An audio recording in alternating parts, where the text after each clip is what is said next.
Donc si on veut faire une étape, une question à choix unique, on clique sur ajouter une étape.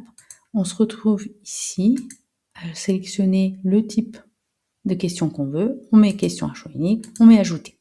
Voilà. Donc admettons qu'on veuille compter des ananas. Mais combien d'ananas vois-tu?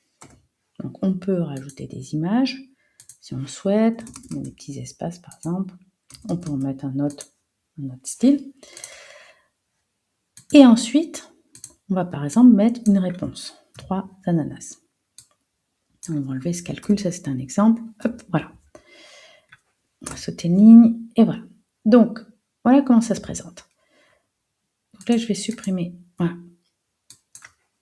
Donc là, c'est la réponse par défaut, parce que c'est la réponse attendue, 3. Donc j'en ai au moins une qui est affichée. Évidemment, pour que ça soit utile, mon quiz, là, j'ai besoin de rajouter des fausses réponses. Donc là, liste de choix, je vais ajouter des choix. Donc par exemple, je vais dire 4, ajouter. Je vais dire 2. Voilà, je peux en ajouter comme je veux. Voilà, et ça s'affiche là à droite, tous les choix possibles. Donc ça, c'est une première chose. Je peux les mélanger ou pas. C'est-à-dire que là, si je fais un refresh, voilà, je rafraîchis, on voit que c'est jamais dans le même ordre, les chiffres proposés, mais je peux décocher ça. Et dans ce cas-là, ça va suivre cet ordre précis. 4, 2, 5, 3. 4, 2, 5, 3. Et j'aurais beau faire rafraîchir, ça sera toujours dans cet ordre-là. Donc, pour forcer l'ordre, un ordre précis, donc il suffit de les rentrer dans l'ordre que je veux. Donc, je peux très bien dire 1 en premier. Après, je veux le 2, par exemple.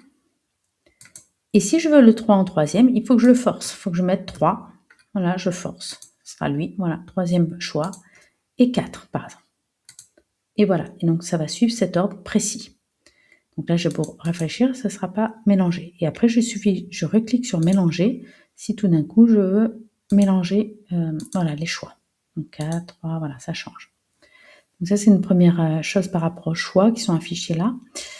Je voulais aussi dire qu'on peut rajouter par exemple une phrase. On peut faire présenter il y a 3 ananas par exemple. Donc on peut vraiment écrire ce qu'on veut, écrire le choix comme on veut. Là. Donc là, ça c'est pas mal, ça permet d'écrire la phrase réponse. On peut mettre une explication ici. Compte bien les ananas. Bon. Donc là, si on a la correction, on voit un message, une explication. Si par exemple on veut... Alors, on va enlever mon texte, donc que ça soit pour des petits. On peut aussi cacher.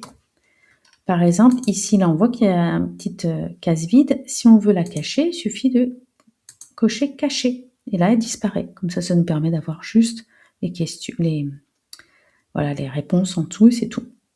Donc, si on corrige, par contre, là, ça réaffichera par contre la correction dans la case, là, ici, à cet endroit. On peut aussi la mettre sur une ligne entière, voilà, un peu plus grande, la réponse. Et ensuite, on a une autre option, alors ça c'est plus pour première lettre en majuscule, ça va être plus pour un contenu, par exemple, si j'écris l'enfant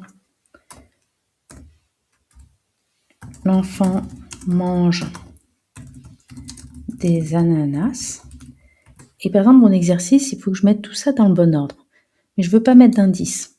Donc l'enfant, bon, bah, je dis c'est une zone à remplir, des ananas, etc. Hop, je vais supprimer ça, supprimer les chiffres. Je vais supprimer les chiffres que j'avais mis tout à l'heure. Et voilà, on va dans un exercice où je veux mettre... Voilà, je veux faire écrire une phrase comme ça. L'enfant mange des ananas.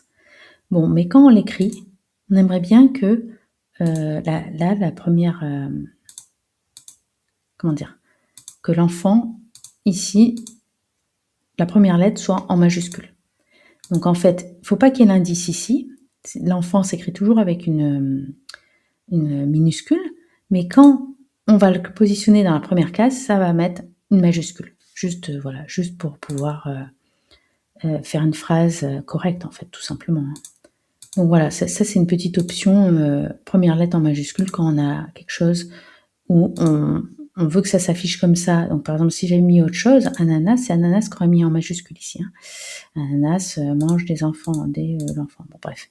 Et quand on aurait fait la correction, on aurait vu que c'était faux. Mais disons que ça permet de ne pas donner un indice, si jamais on ne veut pas donner d'indice, hein, si on veut mettre, comment dire, l'enfant sans majuscule ici dans les réponses possibles.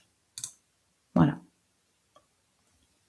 Donc, une fois qu'on a fini notre exercice, on clique sur enregistrer et c'est fini.